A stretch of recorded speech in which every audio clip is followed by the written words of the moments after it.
მერე ფილფანმა უყვირა. ეხლა ორივენი მუხლებზე დადექითო. ეხლა ვიცოდი ზაზა მუხლებზე დამდგომი არ იყო. მანქანიდან გადავხდი, არესროლოთ მეთქი ვკიოდი და ფილფანისკენ გარბოდი. უცებ ზაზას ყვირილი გავიგონე და იარაღიც გავარდა. მერე დავინახე იმ პირუტყს უკვე თავისიანები პისტოლეტს ართმევდნენ. ის კიდე ყვიროდა, ყველას ჩავაძაღლებ, მე მაგათი ასე და ისევ. მერე პაატა დავინახე ჩაჩოქილი. მუხზე ზაზა სისხლიანი თავიედო. ეს არაკაცი დღესაც სამართლოს უფროსია. მანქანა ემსახურება. ტელევიზორშიც ხშირად ჩანს. კეიფობს და არის ესე. მერე რა მოხდა?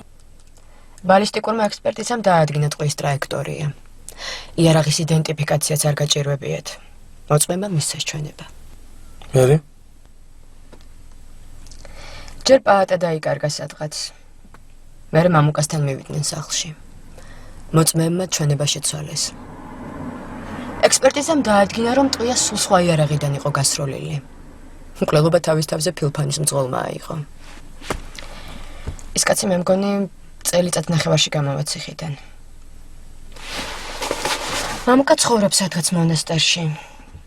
პაატა მოულოდნელად ნაშოვნი ფულით ამერიკაში გაემგზავრა. მე კიდე როგორც ხედავ ექსპერტობა ვარჩიე.